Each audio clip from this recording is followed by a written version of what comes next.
فاعبد الله مخلصا له الدين. ألا لله الدين الخالص.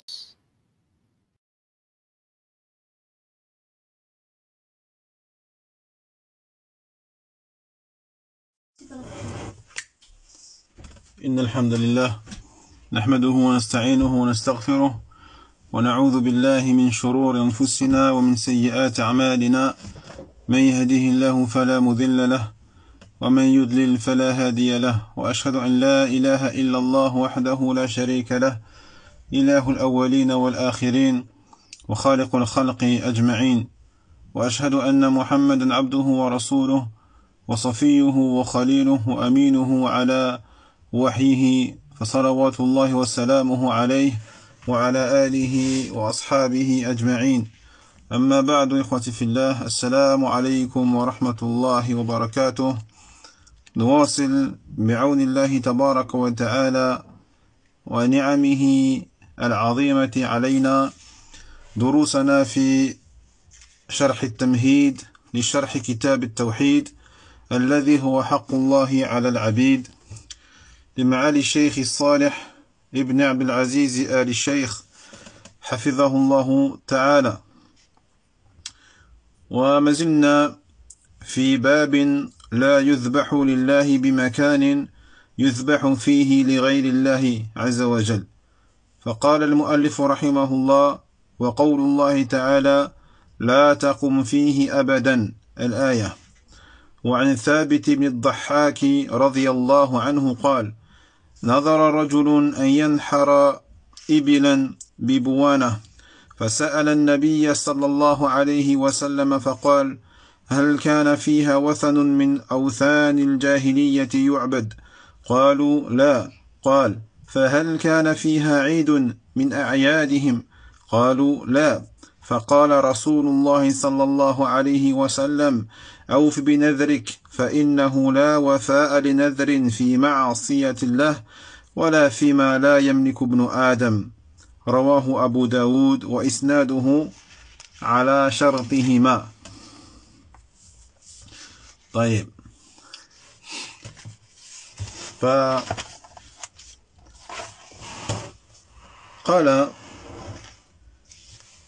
هنا المؤلف رحمه الله: وعن ثابت بن الضحاك رضي الله عنه قال: نظر رجل أن ينحر إبلا ببوانة، فسأل النبي صلى الله عليه وسلم فقال: هل كان فيها وثن من أوثان الجاهلية يعبد؟ قالوا: لا. قال: فهل كان فيها عيد من أعيادهم؟ قالوا: لا. فقال رسول الله صلى الله عليه وسلم: أوفي بنذرك، فإنه لا وفاء لنذر في معصية الله ولا فيما لا يملك ابن آدم. طيب، وقال شيخنا صالح آل الشيخ حفظه الله تعالى: هذا الحديث أي حديث ثابت ابن الضحاك رضي الله عنه أصل في هذا الباب، وأصل في سد الذرائع مطلقا. والحكم الذي اشتمل عليه هو أن الذي نذر طاعة أن يذبح لله ببوانة. طيب، نعم.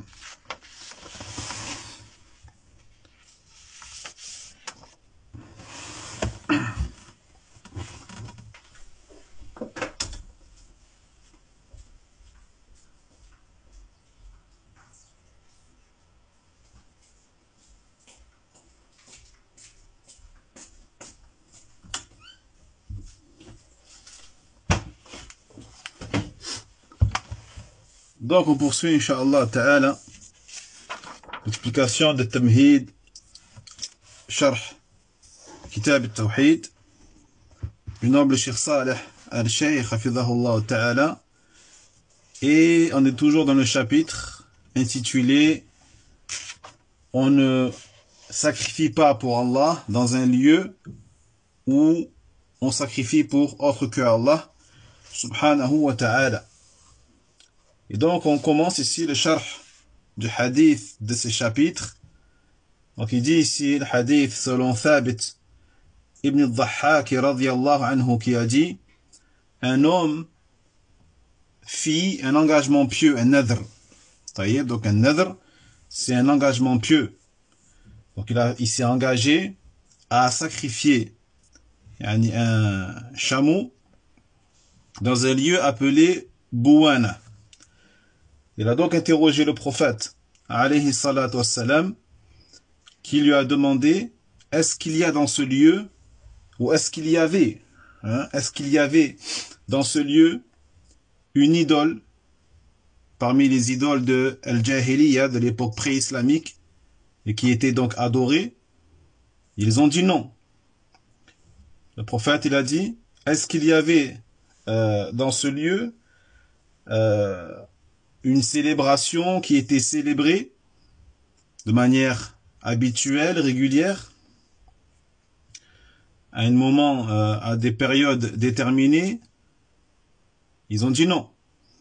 Alors le messager d'Allah sallallahu alayhi wa sallam lui a dit, Awf bi nadhrik, honore ton engagement pieux, car il n'y a pas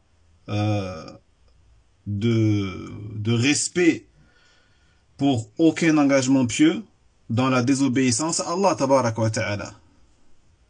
Donc du coup c'est plus un engagement pieux, mais c'est un engagement qui pousserait la personne à désobéir à Allah subhanahu wa ta'ala. Taïb. Naam. Donc il dit ici le cheikh Salih hafidhahullah ta'ala, ce hadith, donc le hadith de Thabit ibn al-Dhahhak radiyallahu anhu, est un fondement. C'est un fondement dans ce chapitre-là, et un fondement également dans la règle qui est de fermer toutes les voies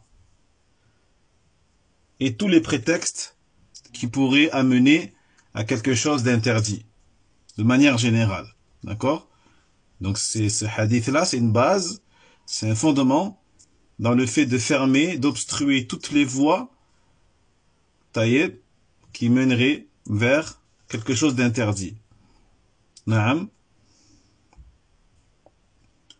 Et donc le hukm, le jugement que ce hadith il comporte, est que celui qui fait un engagement pieux, un serment pieux ou un serment d'obéissance, il se doit de l'honorer. Voyez? Donc ici l'homme, qu'est-ce qu'il a fait? Il s'est engagé de faire donc un acte à la base qui est un acte de piété, qui est un acte d'adoration, aimé par Allah subhanahu wa ta'ala, qu'il est fait de sacrifier une bête pour Allah jalla wa ala. Taïeb. Mais ici, la question que lui a posée le prophète sallallahu alayhi wa sallam concernait donc l'endroit dans lequel il voulait faire cet acte-là. Endroit que l'on appelle ici Bouwana. Taïeb. Naam. فهذا الحديث فيه أن رجلا نذر أن ينحر إبلا ببوانة، وبوانة اسم موضع، فلما نذر أن ينحر في هذا الموضع استفصله النبي صلى الله عليه وسلم، لأن المقام يقتضي الاستفصال، إذ يتبادر إلى ذهن سؤال عن تخصيص هذا الرجل بوانة بأن ينحر فيها الإبل، فقد تكون لأن فيها عيدا من أعيادهم، أو لأن فيها وثنا من أوثان الجاهلية كان يعبد في ذلك الموضع، فهذا هو المتبادر من التخصيص، لأنه في الغالب يكون لغرض العبادة، ولهذا استفصله النبي عليه الصلاة والسلام فقال: هل كان فيها وثن من أوثان الجاهلية يعبد؟ قالوا لا، فهذا السؤال يدل على أنه لو وجد هذا الوصف، وهو أنه كان ثم وثن من أوثان الجاهلية يعبد، لم يجوز النحر في ذلك الموضع، وهو المراد من إيراد هذا الحديث في الباب وهو وجه الاستدلال. Donc dit le Cheikh Saleh, Fidahullah Ta'ala, ce hadith comporte donc le fait qu'un homme a fait un nadr. Il a fait un engagement pieux qui était donc de sacrifier un chameau dans ce lieu appelé Bouwana. Donc Bouwana, c'est le nom du lieu. D'accord? Donc lorsque il a fait cet engagement pieux pour Allah Tabaraka wa Ta'ala, de sacrifier dans cet endroit-là, le prophète lui a posé donc des questions. C'est-à-dire il lui a demandé et réclamé des détails par rapport à son acte. Pourquoi le prophète il a fait ça, sallallahu alayhi wa sallam? Alors que à la base c'est un acte qui est, donc on a dit c'est un acte d'adoration qu'Allah tabaraka wa ta'ala il aime à la base. Eh bien il lui a demandé des détails parce que l'endroit ici, Bouwana, nécessitait justement qu'on demande des détails. Parce que cet endroit-là fait que lorsque on a dit au prophète alayhi salatu wassalam qu'on voulait sacrifier donc une bête, un chameau à cet endroit-là, vient à l'esprit automatiquement la question du pourquoi cet endroit-là. Et pourquoi cet endroit-là spécifiquement et pas un autre. Toi quand on te dit voilà, je me suis engagé à sacrifier une bête à tel ou tel endroit, qu'est-ce qui te vient à l'esprit automatiquement? C'est pourquoi cet endroit-là et pourquoi pas un autre? Pourquoi tu as choisi cet endroit-là spécialement? Naam. Donc il se peut que la personne ait choisi cet endroit-là justement parce que eh bien c'est un endroit où se réunissent les polythéistes, pour faire leurs actes de polythéisme.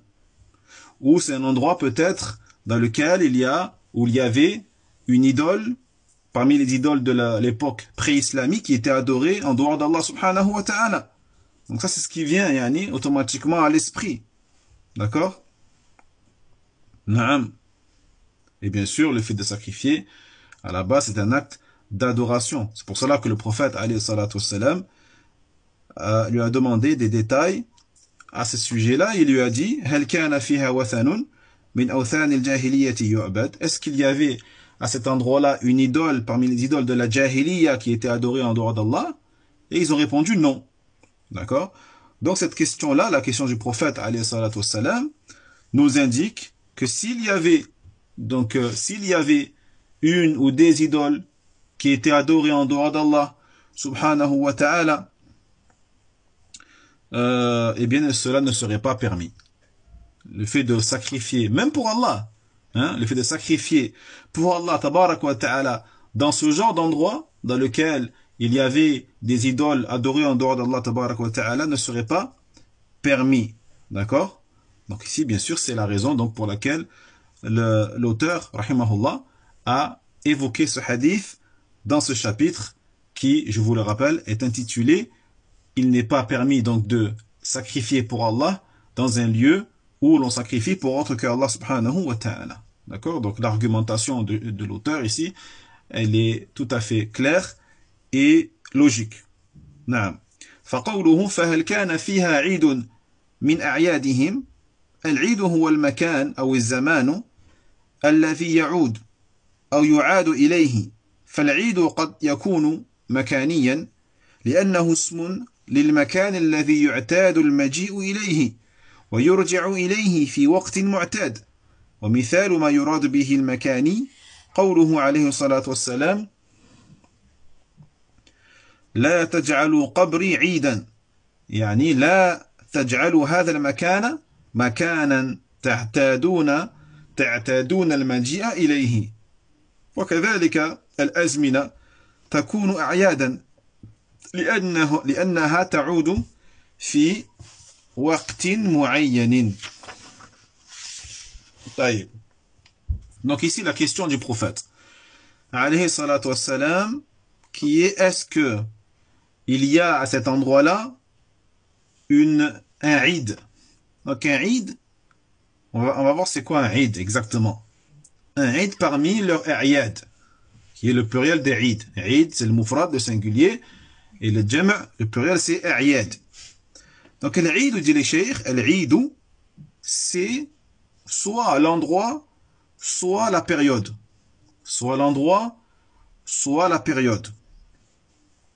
Yani qui, quand je dis la période, c'est-à-dire la date, yani qui revient régulièrement, hein, de manière cyclique.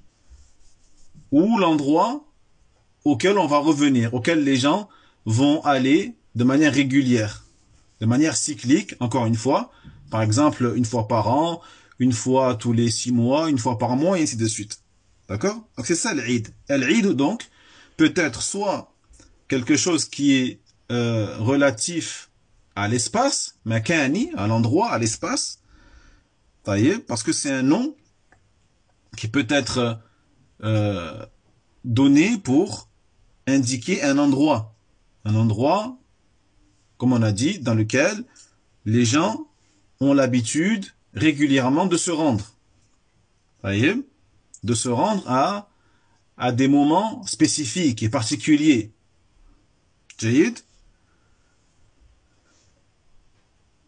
Et donc parmi les exemples yani, du terme Eid qui a été utilisé par le prophète alayhi salatu wassalam, pour indiquer justement un lieu où les gens ont l'habitude de se rendre de manière régulière. Hein? Il a dit, le prophète sallallahu alayhi wa sallam, la taj'alu qabri idan, ne faites pas de ma tombe un Eid, ne faites pas de ma tombe un Eid, c'est-à-dire ne faites pas de ma tombe un endroit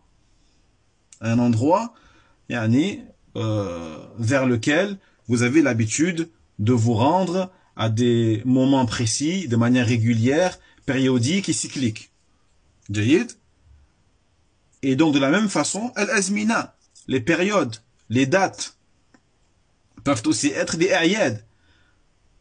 Pourquoi? Parce que elles reviennent à des moments précis et particuliers.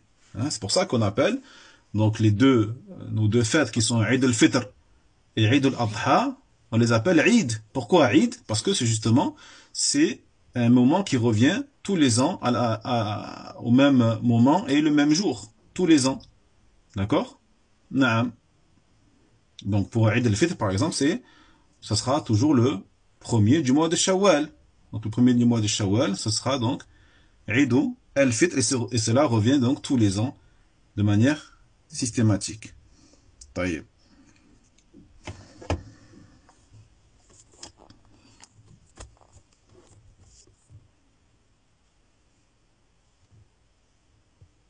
نعم. فقوله صلى الله عليه وسلم هل كان فيها عيد من أعيادهم يعني عيدا مكانيا لأنه قال هل كان فيها عيد من أعيادهم ويحتمل أيضا أن يكون عيدا زمانيا. Donc la parole du prophète ici alayhi salatu wassalam, est-ce qu'il y a fiha yani à cet endroit-là à Bouwana un Eid parmi les Eid des mouchriquins, des polythéistes? Donc c'est soit un Eid au niveau de l'espace, c'est-à-dire c'est un endroit dans lequel les polythéistes ont l'habitude de se rendre, d'accord? Mais cela peut aussi concerner ou faire allusion à un Eid qui est au niveau du temps, de la période. Est-ce que c'est un endroit où les polythéistes ont l'habitude de se rendre à des moments précis de l'année ou des mois, etc. نعم. ومن المعلوم أن أعياد المشركين الزمانية والمكانية مرتبطة بأديانهم الشركية، فيكون المعنى إذن أنهم يتعبدون في تلك الأعياد بعباداتهم الشركية. ومن أعظم ما يفعلونه في هذه الأعياد التقرب إلى معبوداتهم بالذبح وإراقة الدماء. نعم.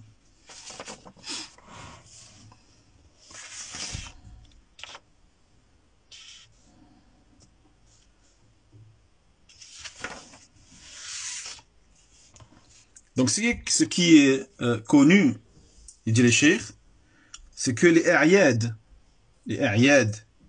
des polythéistes, que ce soit des a'yad qui sont relatifs au temps ou à l'espace, leurs a'yad sont affiliés à leur religion polythéiste. Taïeb.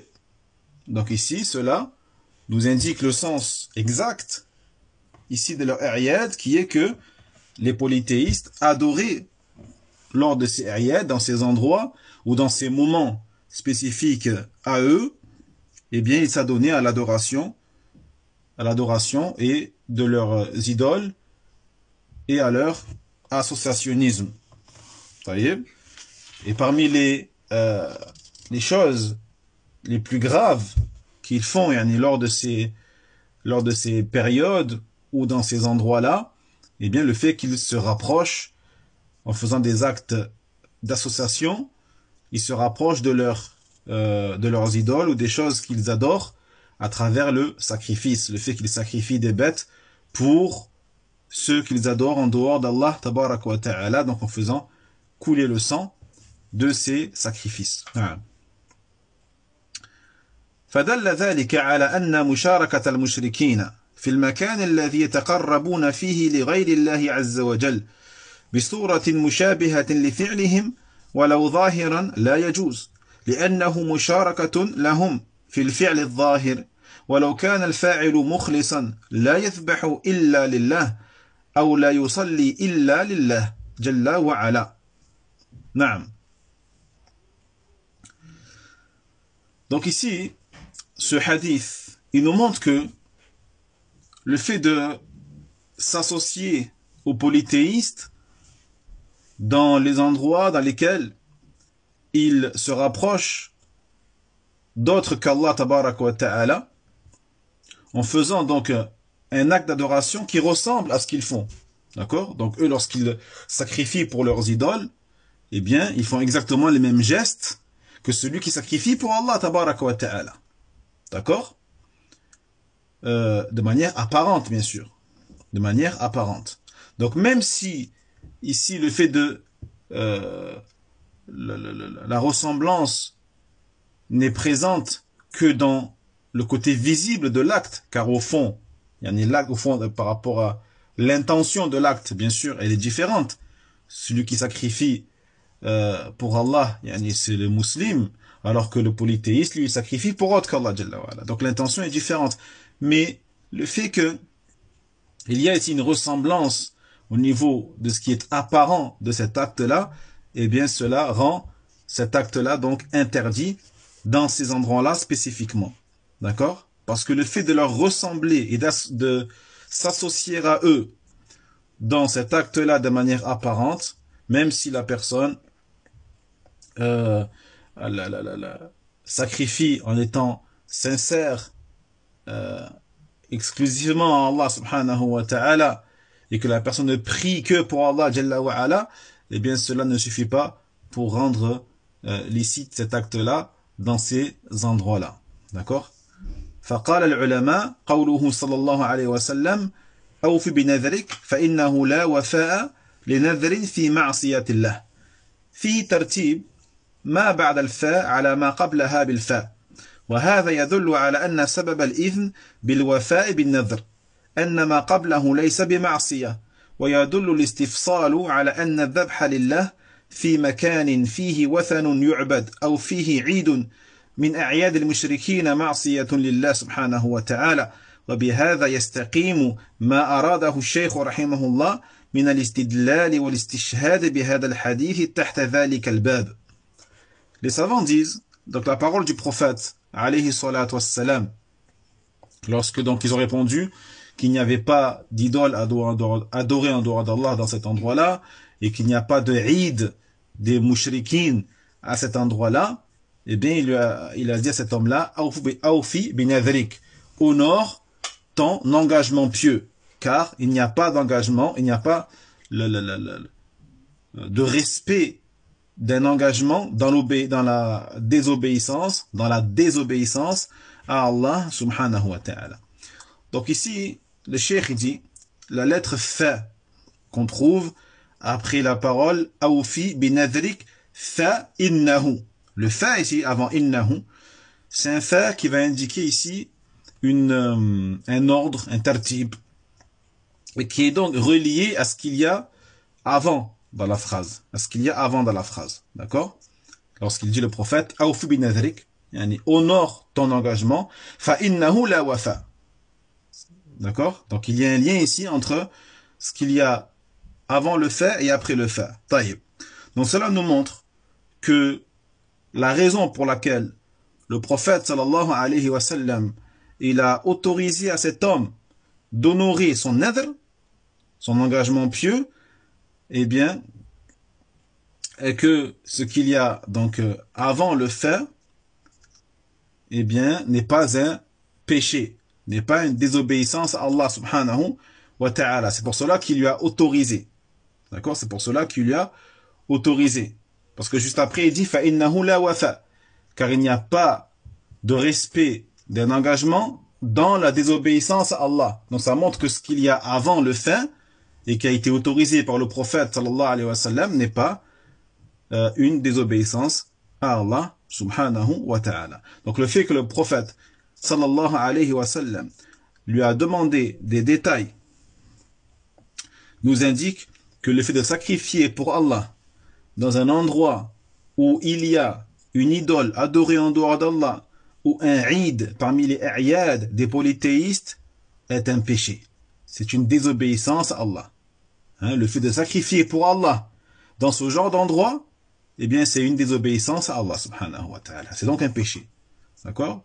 Donc, en vertu de cela, on comprend que la volonté de l'auteur, rahimahullah ta'ala, qui est de s'argumenter à travers ce hadith dans ce chapitre-là, est tout à fait correct et bienvenu. Naam. وقال أيضا الشيخ صالح حفظه الله تعالى فإذا كان الأمر كذلك في مكان كان فيه وثن وفي مكان كان عيدا فإذا كان المكان فيه وثن الآن أو فيه عيد من أعياد المشركين الآن فهو أعظم معصية لأن النبي صلى الله عليه وسلم سأل الرجل هل كان في الماضي فمعنى ذلك أنه إذا كان هو موجودا الآن فيه فهو أعظم معصية ولهذا لا يجوز الوفاء بهذا النذر أي نذر المعصية بإجماع العلماء. Il dit le Cheikh Saleh fidahullah ta'ala, donc si tel est le cas, du fait qu'il est interdit de sacrifier pour Allah dans un lieu où il y avait avant des idoles, ou dans un lieu où les polythéistes avaient l'habitude avant de se réunir pour faire telle ou telle association à tel ou tel moment de l'année, par exemple. D'accord? Cela nous montre que si l'endroit est un endroit où il y a toujours en ce moment même, une idole, ou en ce moment même, il y a des réunions, des rassemblements de polythéistes au moment où l'on parle, eh bien le fait de sacrifier pour Allah dans ces endroits-là serait encore pire et plus grave encore en termes de péché. D'accord? Parce que lorsque le prophète alayhi salatu wassalam a interrogé cet homme, il lui a dit hal kana, dans le hadith, il lui a dit hal kana fiha. Donc kana ici, il dit le cheikh fil madi, c'est du passé. Donc le prophète il lui a dit est-ce qu'il y avait avant, est-ce qu'il y avait une idole adorée en dehors d'Allah tabaraka wa ta'ala, ou est-ce qu'il y avait avant des moments où les polythéistes se réunissaient pour faire ce qu'ils faisaient, etc. D'accord? Donc cela nous montre le sens de cela, et que si cet endroit-là, il y a encore des idoles, ou il y a encore à l'heure d'aujourd'hui des réunions de mushrikoun qui adorent des choses en dehors d'Allah subhanahu wa ta'ala, ou qui sacrifient pour autre qu'Allah jalla wa ala, eh bien cela serait encore plus grave. Cela serait encore plus grave de sacrifier pour Allah dans ces endroits précis. D'accord? Et c'est pour cela donc, il n'est pas permis d'honorer un nadr, d'honorer un engagement pieux, qui en vérité serait un engagement de désobéissance à Allah subhanahu wa ta'ala, qui est le fait de s'engager, de sacrifier une bête pour Allah dans des endroits où les gens sacrifient pour autre qu'Allah subhanahu wa ta'ala. Et cela donc selon le consensus des ulama rahimahumullah. Lakin, هل إذا لم يوفي به إذا لم يوفي به هل يكفر كفارة يمين أو لا يكفر؟ فأهل العلم مختلفون، منهم من يقول يكفر كفارة يمين وهذا هو الصحيح، ومنهم من يقول لا يكفر كفارة يمين، ومبنى الخلاف على هذا يعني على هذا هل النذر منعقد أم لا؟ فمن قال من أهل العلم إن نذر المعصية منعقد، قال إنه لا يفعل المعصية ولكن يجب عليه كفارة يمين فكا لنذره وحلا لعقدة النذر. ومن قال إنه لم ينعقد أصلا كالشافعي ومن تابعه، أو من قال بقوله فإنه يقول لا يحتاج إلى كفارة يمين لأن النذر بالمعصية لا ينعقد أصلا.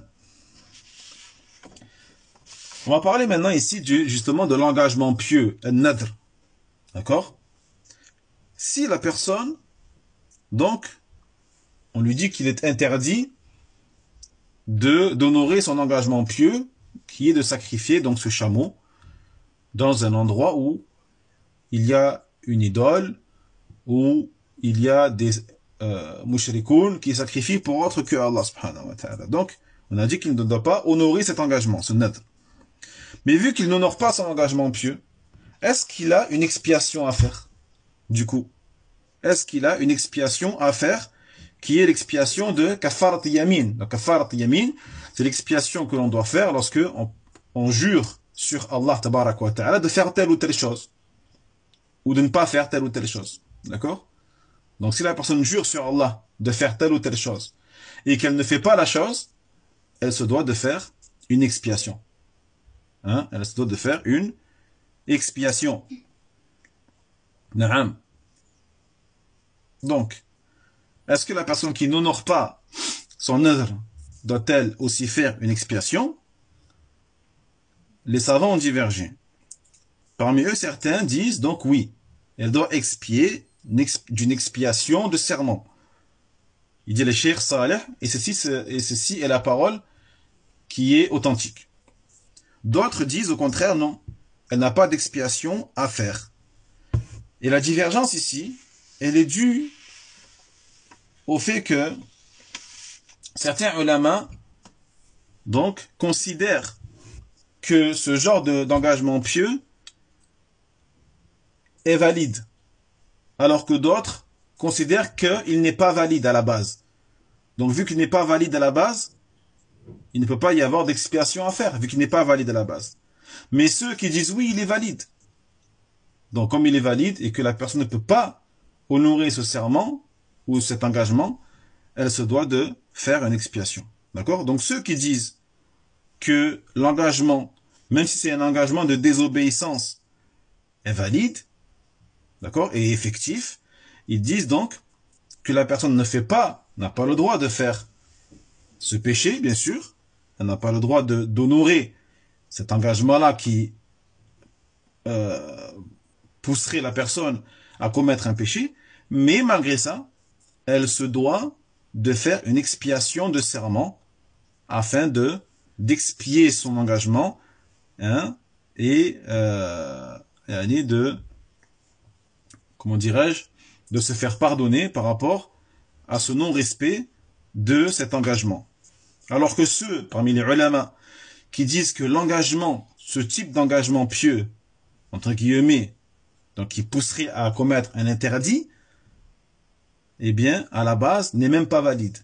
Il n'est pas valide de base, comme l'a dit l'imam Shafi'i et d'autres que lui. Donc ceux-là disent que cette personne-là n'a pas besoin en vérité de faire d'expiation du serment parce que le fait de s'engager à faire un péché, à la base, n'est quelque chose qui n'est pas valide. Qui n'est pas valide. D'accord ? فوجهة الاختلاف في فهم قول النبي صلى الله عليه وسلم لا نذر في معصية الله هل هذا النفي نفي للوجود أو هو نهي هنا اختلفوا لكن قول النبي صلى الله عليه وسلم في الحديث الصحيح المتفق عليه من نذر أن يطيع الله سبحانه فليطيعه ومن نذر أن يعصي الله فلا يعصيه يفيد أن النذر منعقد لأنه قال من نذر أن يعصي الله فلا يعصيه فهذا اللفظ يفيد أنه منعقد ولهذا في الحديث الذي رواه الإمام أحمد وأصحاب السنن قال لا نذر في معصية الله وكفارته كفارة يمين أوضح ذلك الفهم وهذا هو الصحيح أنه لا يجوز الوفاء به وأن فيه كفارة يمين أما الحكم حكم الذبح في مكان لله سبحانه وتعالى وهذا المكان يذبح فيه لغير الله لا يجوز محرم ولكن ليس بالشرك أصغر ولا بالشرك أكبر لكنه محرم سدا للذريعة ومعصية عفوا يجب التوبة منها والبعد عنها.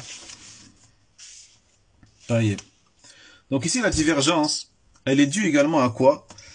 À la compréhension d'une parole du prophète sallallahu alayhi wa sallam qui a dit donc pas de nadr, pas d'engagement dans la désobéissance à Allah tabarak wa ta'ala. Donc ici la négation, lorsqu'il dit la nadra, pas d'engagement, est-ce que c'est une négation par rapport à l'existence même du nadr ou c'est une négation qui exprime une interdiction? D'accord? Autrement dit, ceux qui considèrent que la négation ici est une négation d'existence, ils disent que, par conséquent, le nadr dans la désobéissance à Allah tabaraka wa ta'ala, eh bien, n'existe pas en vérité et n'est pas valide à la base. Donc, vu qu'il n'existe pas et qu'il n'est pas valide à la base, il n'y a pas d'expiation à faire. Mais ceux qui disent non, la négation ici du prophète sallallahu alayhi wa sallam indique l'interdiction. Ici, le prophète, il a interdit. Ça veut dire que le nadr, il est effectif quand même. D'accord? Donc là, ils ont divergé. Mais, ce qui nous fait pencher sur la parole qui dit qu'il faut faire une expiation et que ce genre d'engagement est quand même effectif et valable, la parole du prophète sallallahu alayhi wa sallam, dans le hadith authentique, rapporté par Al-Bukhari et Muslim, rahimahumullah, dans lequel il dit « Man nadhara an yuti' Allah » celui qui s'engage à obéir à Allah tabarak wa ta'ala, qu'il lui obéisse. Et celui qui s'engage à désobéir à Allah, qu'il ne lui désobéisse pas. Donc cette parole nous montre que le nadr est effectif. Est effectif. Pourquoi? Parce qu'il a dit celui qui s'engage, man nadhara, celui qui s'engage à désobéir à Allah. Donc il a utilisé le terme nadhara, le verbe nadhara, qui est le fait de faire un nadr. Donc celui qui fait un nadr pour désobéir à Allah, qu'il ne lui désobéisse pas. Donc cette tournure, cette formule de phrase nous indique que un nadr dans la désobéissance à Allah subhanahu wa ta'ala est effectif et que donc la personne, bien sûr, n'a pas le droit d'honorer son engagement, mais elle devra faire une expiation. C'est pour ça que dans le hadith rapporté par l'imam Ahmed ainsi que Ashab al-Sunan, il dit le prophète sallallahu alayhi wa sallam la nadra fi ma'siyatillah, donc pas de nadr dans la désobéissance à Allah tabarak wa ta'ala, wa kaffaratuhu kaffarat yamin, et son expiation c'est l'expiation du yamin, du serment. C'est l'expiation du serment. Donc ce hadith, il nous clarifie donc encore plus la compréhension et c'est ce qui est correct. D'accord? C'est-à-dire le fait que le nadr dans la désobéissance à Allah est effectif. Al-Muhim, donc il est interdit d'honorer ce genre d'engagement pieux et que malgré ça la personne devra faire une expiation de serment. Quant au jugement, c'est-à-dire le jugement du fait de sacrifier pour Allah dans un endroit où les gens sacrifient pour autre qu'Allah subhanahu wa ta'ala, eh bien cet acte-là est interdit. D'accord? Cet acte-là est interdit, est prohibé, mais ce n'est pas du shirk. Ce n'est ni du shirk asghar, inférieur, ni du shirk akbar, supérieur. Mais cela est interdit afin de boucher toutes les voies qui pourraient amener vers le shirk. D'accord? Et donc cela est un péché qu'il est obligatoire de s'en repentir si jamais la personne le commet, et il est obligatoire de s'éloigner de cet acte-là. Walhamdulillah. Naktafi bihada inshallah ta'ala. Donc mardi prochain, on va expliquer les points essentiels à retenir de ce chapitre-là mentionné par l'auteur, rahimahullah ta'ala. Wal ilmu indallah. Wa akhiru da'wana anil hamdulillahi rabbil alamin. Wa sallallahu ala nabiyyina Muhammadin wa ala alihi wa sahbihi ajma'in wa sallama taslima. Barakallahu fikum. Wassalamu alaykum wa rahmatullahi wa barakatuh. وينجي الله الذين اتقوا بمفازتهم لا يمسهم السوء ولا هم يحزنون